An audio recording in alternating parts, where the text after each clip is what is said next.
All right, let's get going with 7.2. Yay, business cycles. I know everybody is thrilled about this, aren't you? Yes. So, how can we use business cycles to using economic data? We're going to talk about 4 factors that can keep business cycles going and how economists predict changes in business cycles. This can be macro, this can be micro. And what is the impact of the U.S. History with business cycles? So, a business cycle pretty much is like a roller coaster. It has ups and downs. We have a period of macro expansion, which would be the roller coaster going up. That's the growth. And then we'd have a period of contraction or decline. That would be the dips in the roller coaster. And again, we can have really, really, really, really big inclines, really steep dips, or we can have little ones. We can have little kiddie ride. Ideally, we want the kiddie ride. We want it to be a roller coaster with just little ups and downs.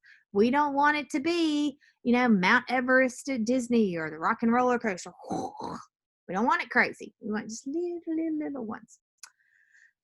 Expansion. This is economic growth. So if you hear that the economy is expanding, then that means we are growing. Businesses are expanding. We're going to have a rise in real GDP.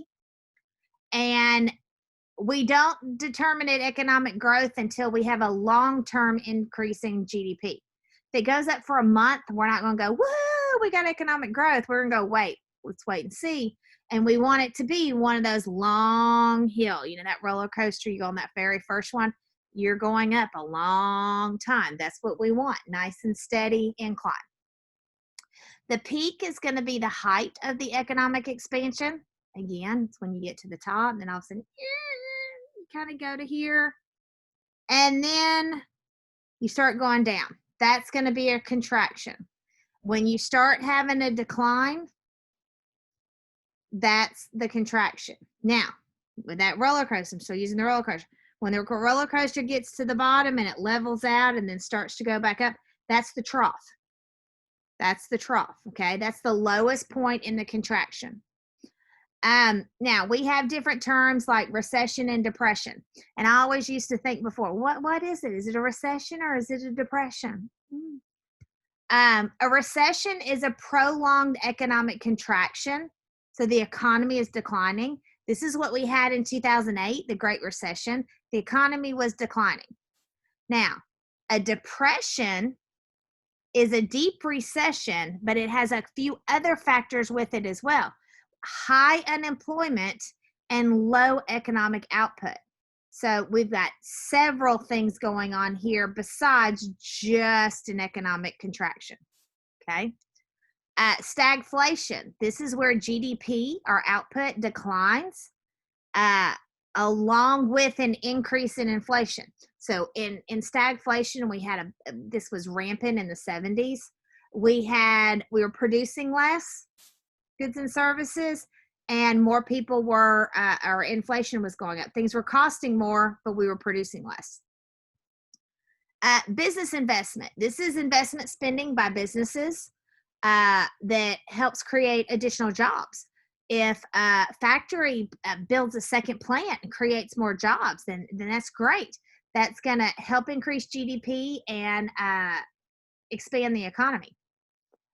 And then you'll hear me talk about leading indicators. GDP is one of them. There's several things that economists use to predict future trends. Unemployment is one of those. GDP, like we said. So it usually doesn't take rocket science to see business cycle phases. I think right now we all understand we're in the middle of COVID, and we're on that downhill, and people are wondering, have we hit the bottom yet? Are we coming back up? And we have come back up some, but are we going to go back down again, or are we going to have a steady rise? That's the big question right now. You can tell because a lot of people are out of jobs. A lot of people aren't working. If there's a whole lot of help wanted signs around you, the economy's doing well. There's jobs out there. There's not a lot of help wanted signs sitting out there because people are out of work. If you see closed or going out of business signs, which we have seen a lot of that, that tells you that the economy's bad. I just had a friend announce today that he was permanently laid off from his job. He was furloughed, but because of COVID, he's laid off permanently and has to go find another job. That's another sign the economy is just not doing well. We have a lot of ways that we can find out about jobs. There are internet sites out there, and you do a quick search that can tell you if there's very few jobs out there. Economy's probably doing economy's probably not doing very well. When there are jobs out there, and especially jobs that sit, then that means that people are working. Here's our little roller coaster. We've got the expansion on the way up. The peak is at the top.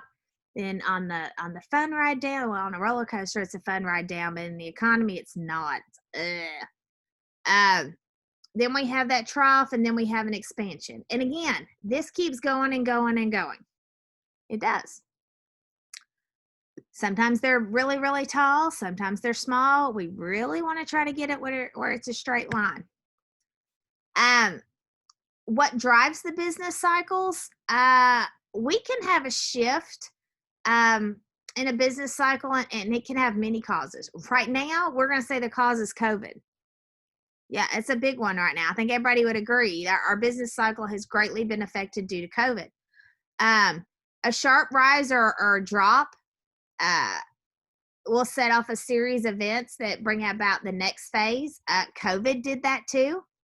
COVID, we shut the economy down, and it's really affected a lot of things. So there's four things that drive business cycles. We've got, why do businesses make investments? What's the cost of credit? What are expectations that affect spending? And what are the effects of external shocks? And right now, COVID is an external shock. If you see a lot of building and construction going on, then that is an indicator that the economy is doing well. People feel comfortable taking out loans and investing money in new construction. If we look, this is, again, we're already about 10 years behind. This is 2009, how consumers paid for purchases. We still have a pretty good bit of people paying cash. 29% debit cards. So if you add those two together, we got 57%, over half paying with cash or debit cards. 17% with credit cards. There's still 12% paying with checks. I bet that number's really gone down in 2020. And then other. So what could other be? Electronic banking, prepaid, food stamps would probably be added in there too. There's several different things that people can use. Now, forecasting a business cycle, again, there is a science to it, but it's also like predicting the weather. There is a science to predicting the weather, but are they ever fully going to be accurate? In 1929, you had the senior financial officer of General Motors. He believed that the United States was on the verge of the greatest industrial expansion in history. Now think about it. This is 1929. What actually happened? Was it a period of expansion? No, it was the Great Depression. And yeah, predicting is not as easy as it sounds. Prior to the Great Depression, there was a big economic boom in the 1920s. You hear about that, the Roaring Twenties, and you had luxury cars, these real pretty luxury cars that we see in all the movies. Now, what causes a recession?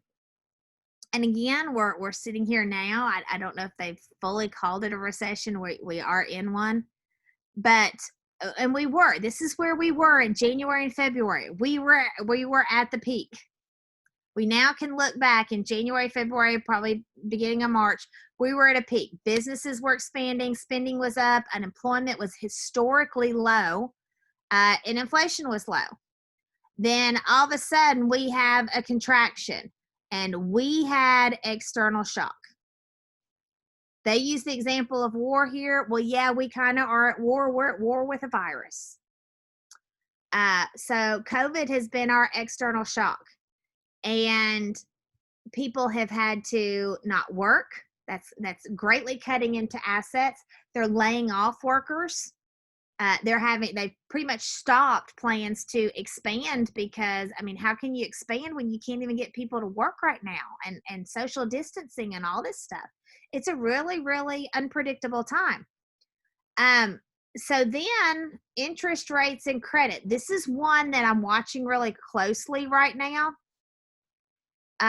Interest rates have not crept up yet. They haven't. They're trying to keep them low. So this is something they're trying to do to keep us from being in a recession, is to keep these interest rates low.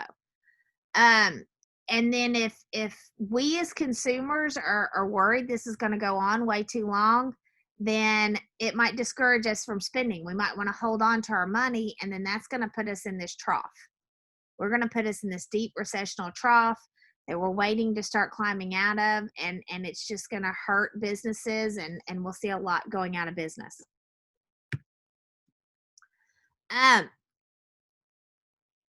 So we have this cyclical pattern in the United States with economic activity. We've got, again, it's the roller coaster. We have the highs and the lows. The stock market's the same way. What goes up eventually goes down. What goes down eventually comes up. And so if we look here, this is the effects of the Great Depression, 1929 to 1937. One of my biggest questions I have with this, and I need to research, what was Japan doing? Japan was doing something right through the Great Depression. What were they doing? Because their unemployment rate did not rise that much, maybe 2-3%. And it actually in 1937 is lower than where it started in 1929. Interesting. We are the blue line here. And if you look, who is it? Canada? Canada is almost worse than us. Our neighbor to the north. Germany was hit really, really hard at the beginning of the Depression. And then they're down here in 1937. Somehow they corrected whatever was happening that was the worst. And now they're down here with Japan as one of the better ones. This is what economists do, is they study even with other countries. What was Japan doing right? Why was it low? Now you might go and find out that they had a whole bunch of unemployed before, and so it didn't really change. Why did Japan's unemployment numbers not go up? It's interesting. Here is Roosevelt on his inauguration day.